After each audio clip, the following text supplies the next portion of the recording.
Speedway Report is produced and broadcast by the Zeus Radio Network for Racers Reunion Radio. Well, when cars fail tech inspection, how should they be punished? A question for you. A statement: dirt track prep can provide very good daytime racing if it is done right.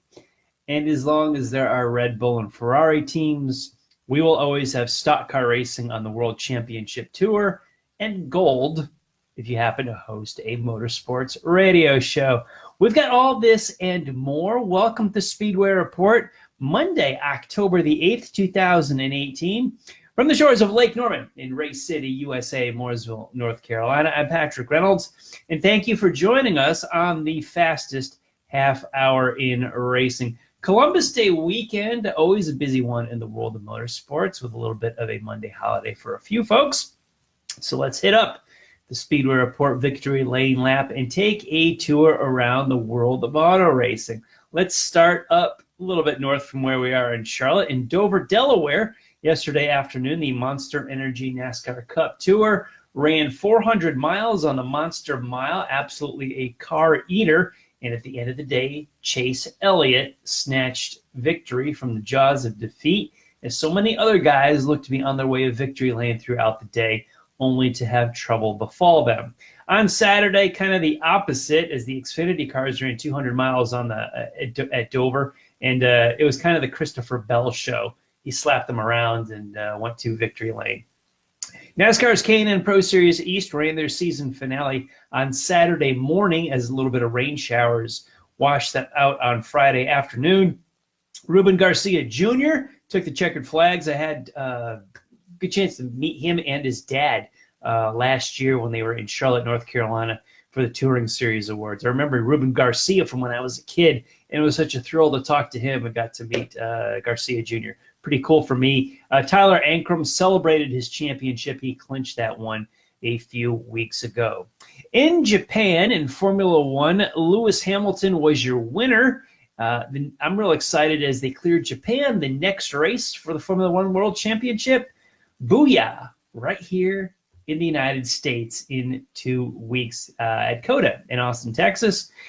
With the right finish and the right point totals, Hamilton could clinch the World Championship right here in America. I think that's pretty cool. NHRA, we're not far from there. They were in Dallas, Texas.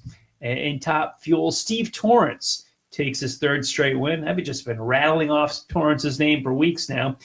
He won with a 378 at 325 miles per hour. Robert Hight took funny car. Tanner Gray in Pro Stock, and L.E. Tonglet won in Pro Stock motorcycle. Lucas Oil Dirt Late Models finally ran the Pittsburgher 100, originally scheduled always a traditional week before the 4th of July or a close to 4th of July weekend. Summertime action up in Pennsylvania. Bobby Pierce won that race. Weathered out in over the summertime. It was even rained out on Saturday night. They eventually ran it late yesterday afternoon, finally there. Last night a little bit anyway. Pierce won the 100 lapper. $30,000 goes to the winner. Part of Super Dirt Week, the World of Outlaw sprint cars were in Fulton, New York on Saturday night. Logan Schuchart, checkered flag in the A main. And the ARCA machines had also a rain out makeup at Indianapolis Raceway Park. Lucas Oil Raceway, O'Reilly Raceway Park, help me out here. It's always IRP to the old guys like me. That was weathered out from earlier in the year. Christian Eckes won the 200 lapper on Saturday night. Weather was not kind to the USAC sprints, as they were going to run in Eldon, Missouri on Friday and Kansas City on Saturday. They called both events earlier in the weekend. Rained out. Does not look like they will be rescheduled. Let's take a look at Super Dirt Week. Backing up to last Wednesday night in Weedsport, New York.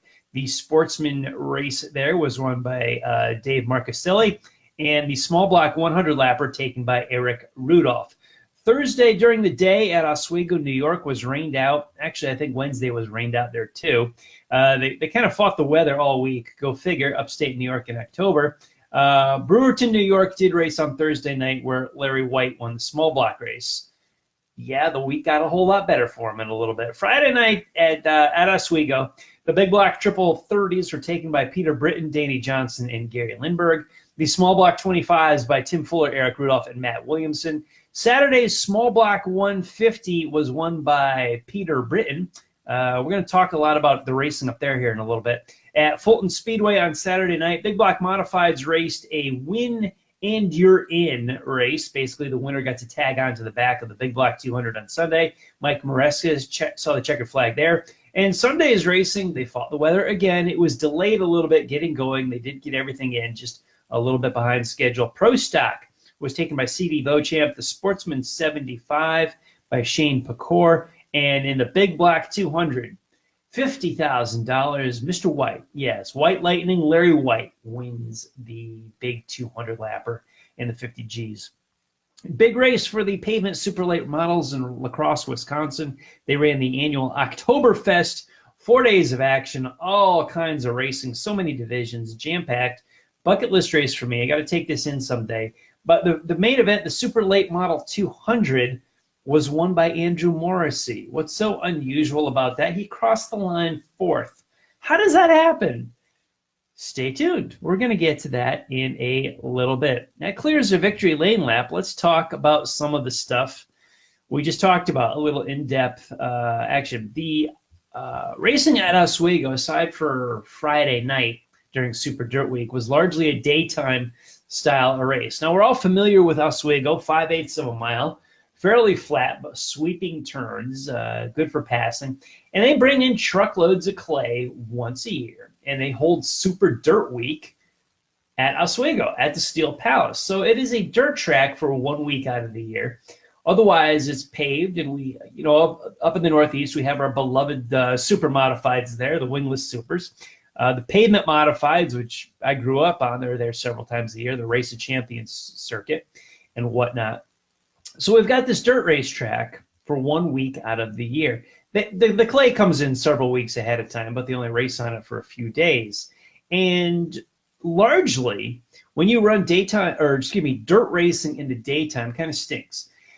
Sun bakes it, rubber, beats into the track from the tires, and most daytime dirt racing services become a one groove, follow the leader parade. I grew up going to the Eastern States 200 at Middletown, one of my favorite events, but during the daytime, they were just really, to run side by side, it was real difficult there. It was a one groove track. Even Super Dirt Week before we went to Oswego on the Syracuse Mile, as big an event as it was, the granddaddy that it was, the amount of weight that it held, the actual side-by-side racing was really not there on the mile. It was an event. It was strategy. The racing was good, but wasn't fantastic side-by-side. Wow, did you see that type of an event? It wasn't.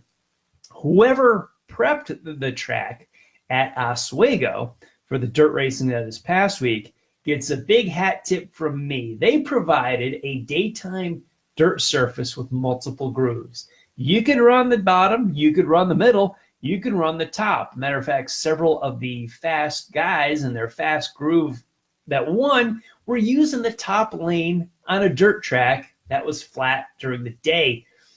I was not there. I was down here in Charlotte, but I was watching it online. There were enough people with the streaming service on there, and I was checking it out.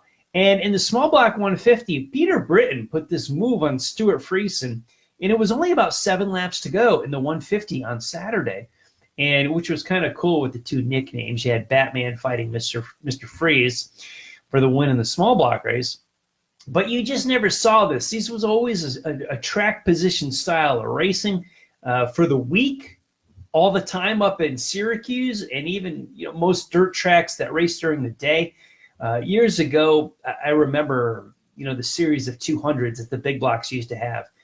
We had them at Weedsport, at Fonda, at Middletown, at I think Canandaigua ran one for a couple of years, but we had a few others. Rolling Wheels too, but we would usually see a single file of black streak surface. It was tough to race on. It became a track position type of event. Even on Sunday, in the big block 200, Larry White took the lead with about 20 laps to go. This was always, you'd run the race in reverse, where you'd pit for fuel, it was kind of textbook where you pit for fuel right in the fuel window so you could go the distance, and you wanted to be the first out of the pits. So when the guys that were not getting the mileage, they came to pit road, you were in position to take the lead, or at least advance your position and then hold on. And so many races went like that. But this track provided an opportunity for guys with old tires and new tires to still race. Well, old tires, you could creep along the bottom because there was a fast groove there. When you had new tires, you didn't have to stay on the bottom. You could go to the top and actually get around guys and put the new tires to your advantage and actually make up some ground. We saw multiple strategies. Goodness gracious, Jimmy Phelps, he tried to go all 200 laps without a pit stop. Now, forgive me, please type into the comments here or give me a boost on social media here. I'm not sure of the pit stop rule. I remember Frank Cozy winning the Eastern States 200 at Orange County. I want to say it was 89 and 1990, where he didn't pit either year. He just stayed out and let track position do the talking for him. And then dirt came with the pit stop rules, where like whatever it was, lap 50 to 125 or something like that. I don't know. They had different pit windows over the years. Now, help me out here, guys, that you're watching. If you can type into the comments section, what was up with the pit stop rule with Dirt Motorsports this year? What is it not active? Did I miss it? Is it obviously because Phelps was trying to go the whole way? He eventually pitted for fuel with about 3 laps to go. It was less than 5, I know that, and couldn't make, because I think in the final 25 laps of the race, the caution laps did not count. So when cautions flew, then that just hurt Phelps to no end, trying to go 125 miles on one tank of on fuel. Hats off to him, but yeah, nice try. But you had guys that were sticking it out like Phelps. You had guys running on old tires, guys pitting early, guys pitting late. I think, who was? I think White pitted for the win after halfway anyway. It was around lap 120 or 130. He put on new tires, and he was able to go. And so many years at Syracuse or Middletown during the daytime races, you couldn't anyway, even with new tires. You were better to put on the hard compounds and just keep your track position and do whatever it took. So amazing event in Oswego where you had multiple grooves on a daytime surface in a 200. That's a big deal to the Dirt Big Block Modifieds. That's huge for them. That's worth flying up to Syracuse Airport next year and driving up to Oswego for Patrick here. As we found out in the past recent weeks, track surfaces can be brutal as far as your racing health and expectancy goes. Robert Ballou suspended by USAC because he criticized the track surface at Eldora during the Four Crown Nationals a few weeks ago. Ballou gets into a Twitter war with Tony Stewart, who owns the track, and eventually Ballou is suspended by USAC for the rest of the year, forfeits points money, can't race until 2019 and under a zero tolerance policy. But Ballou was complaining largely of the track surface at Eldora. Stewart even volunteers to let him have the track surface next year for the Four Crown from Sunday all the way up through the event, and could have it for the entire week, and Ballou could prep it any way he wanted. So prepping a dirt surface for racing is absolutely an art form. And the people, Ballou not real happy with the surface at Eldora a few weeks ago, but Oswego, my word, that was something special where you got a dirt track like that, and could see some, 2 wide racing and sometimes, 3 and then some wide racing with multiple grooves in a daytime surface with the big block horsepower that they're putting down. That was something special that you could get the dirt surface that way at Oswego. Well, jumping from the dirt, I want to hop off that and get to the pavement. And I talked about all the DQs at the Oktoberfest up in La Crosse. What the heck happened up there? Well, let me tell you. Ty Majeski and Jacob Goad finished first and third. They were both disqualified for the intake manifold being too high. There was a height regulation on the intake manifold.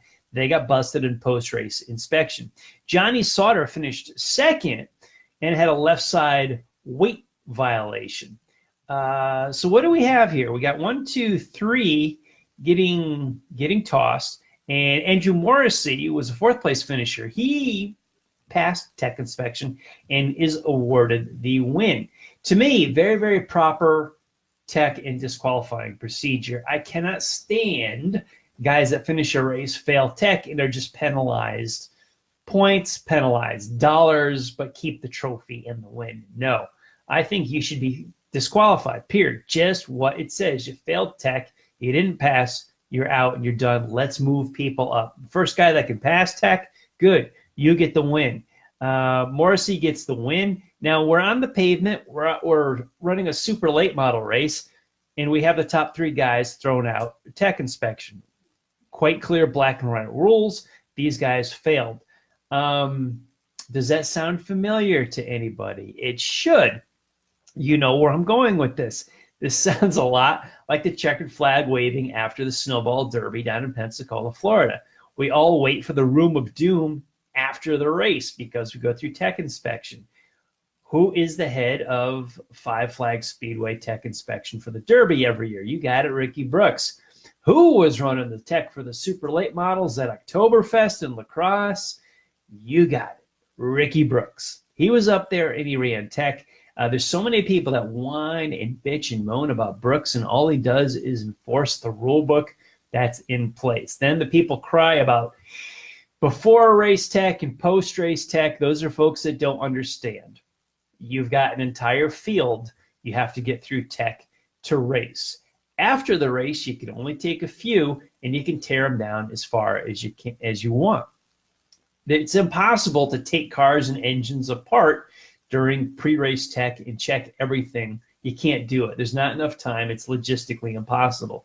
People that ask that probably have never worked on a race team, never worked on race cars, or at a speedway and done tech. You can't do that. You can't, like intake height. I don't know if you would or would not check that in pre-race tech. Weights, probably measurements on the body and heights, things like that. Carb spacer, I don't know if you would check that or not. Maybe not. But it's race team's job to present a legal car and to get to that, to present that to tech at the race. So you got Brooks enforcing the rules, good for him. You got, I don't wish bad on Sauter, Goat, or Majeski, but hey, if the rule's black and white and you're there, sorry, Charlie, you're out. I got no sympathy for you. Morrissey wins, good for him. That's how it should be. I wish the Sprint Cup, Monster Energy Cup Series would adopt the same procedure. I don't like this keeping the win, but we're losing points and money. Pull the win. Give the trophy to somebody else. That's the way it should be. I like that a lot. Don't give me that if I leave the racetrack and we want to know who won. Well, I left the racetrack, but a guy that cheated won, so I don't want to hear it. And I know the difference between cheating and passing tech. There's a difference between failing tech inspection and cheating. They're not always the same thing. I get that. So good for Ricky Brooks. Looking forward to him doing more work at the Snowball Derby coming up here in a few months. In Formula One, this is the first time in 2018, cool stat, that Lewis Hamilton led the entire distance. Doesn't that seem odd? It does to me after the dominating run that he's had. He's so close to clinching a world championship, and we've got several rounds left to go, which is how it should be. If he's that good and that dominant, let him clinch the championship early. We do not need playoffs or gimmicks to do this. But he led from lights to the checkered flag. That's something pretty special. I would have thought he had done that already this year. He has not. And do you think Sebastian Vettel and Max Verstappen will be, I was going to say, passing the mashed potatoes at Thanksgiving this year? Then I double clutched in realizing, well, that's an American holiday. It does not appeal to Verstappen or Vettel at all. Anyway, Verstappen had run-ins with both Ferraris, with Kimi Räikkönen and Sebastian Vettel. I got to place blame on that. Looked like that was so close if you saw the incident between the two. Vettel went around. It was very close to, if it were in stock car racing, I would say, well, if the wheels are up to the driver's door, that's your spot. And that's about where Vettel's were. But in open-wheel racing, it happened so fast, and Vettel stuck the nose in there so quick. The two came together, parts went flying, Vettel goes around, Verstappen kept going. Verstappen still was able to pull off a podium, third place in spite of the damage, and Vettel back to sixth. But what it really did is hurt Vettel in points. and Hamilton can now clinch a world title here in a few weeks. I think it's cool that he could do it here in the United States. That would be neat.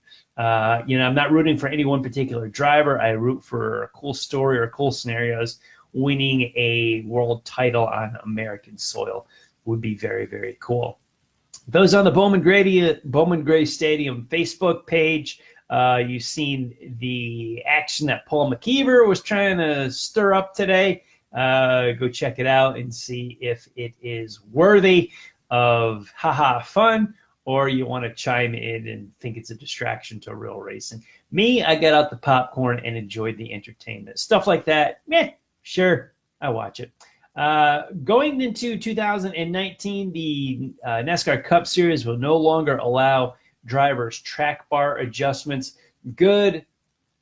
Aside from spending money, I don't know what this accomplished in racing. We never used to be able to do this. Now everybody does it, so we all spent money to do it. It's kind of like the conversion to fuel injection in digital dashes. Other than spending a ton of money on the car owners' parts from the grandstand fan side, what did we gain? If it didn't make racing any safer, make racing any cheaper, or improve the quality of racing on the track, none of these three did, really. So we're going to eliminate cockpit panhard bar adjustments. I'm cool with that. I didn't think it was that great of a deal to do it to begin with. And you can imagine all the NASCAR guys on social media that are towing the company line. First to put the track bar adjustments in the driver's hands, then to take the track bar adjustments out of the driver's hands. You know the typical suspects that I'm talking about, the guys that you can trace their paycheck to NASCAR, the International Speedway Corporation, MRN, Fox, NBC, something like that. They get their paycheck from the company. So whatever NASCAR decision is made, it's the greatest thing since sliced bread. I never saw the point of digital dashes, fuel injection, or drivers' track bar adjustments. Aside from costing team owners money, they didn't do anything for me. They didn't do anything for the fans. It's just we spent a whole lot of money. Congratulations. We're going to piss away a whole lot more money. Guys, in between our broadcasts, keep up on the world of racing with SpeedwayReports.com. This broadcast and all of our past shows are uploaded on the site. We also have some articles to read. Upload of this broadcast and our past episodes are on Facebook. Head on over to Racers Reunion or the Speedway Report with Patrick Reynolds page. You can go to Twitter. We've got them there too. I'm at Speedway Report or at Speedway Pat. And if you go to racersreunion.com, where this all began, just head to the forum and I upload all of the shows there. You can also catch them on our YouTube channel. They are on LinkedIn and they are on Google+. So we're all over the internet. No reason to miss a show. If you're missing a show, shame on you. Go find them. They're all there. Plain and simple. Love to have you watch them. Tell me how much you love me or dislike me. The important thing is that you watch. Big thanks to everyone on our Facebook Live feed for joining the conversation during the show. If you can help me out with the Dirt Big Block pit stop rules, I'd appreciate it. Did Phelps need to pit? Why or why not? Was he allowed to do that? Help me out. I think I am behind the times. And during the autumn here, go see a race at a track near you. We've got some big autumn specials coming up at Short Track Racing. I don't want any more ghost tracks. I want you guys to go there this weekend and go see something. That is the best way to keep racing alive. I want to thank all of the military past and present for the freedoms we enjoy as Americans in our daily life, including the simple things like bench racing right here on a Monday night. Freedom is not free, and a veteran paid that bill for us. To all of the men and women who are defending freedom and watching Speedway Report, take care of yourselves and come home soon. A special salute to the teachers, school staff, firefighters, police officers, and paramedics in their own communities. They are quiet and modest heroes every single day. God bless and thank you. You have been watching Speedway Report from the shores of Lake Norman in Race City, USA, Mooresville, North Carolina. Please like our Facebook page, Speedway Report with Patrick Reynolds, and follow me on Twitter at SpeedwayPat. On the Drag Racing List Facebook page next is Racing and Rockin'. With draglist.com, you can join Bill, John, and Barb with some really cool music. So if you're on Facebook, go to Drag Racing List as soon as we are off the air. We will be back live here on Facebook in 1 week, Monday, October the 15th, I think we're going to be, if my math is correct. We will look at Talladega, the Winchester 400, Thompson's World Series, Petit Le Mans, short tracks, and a whole lot more. Thank you for joining us today, and I will see you next time.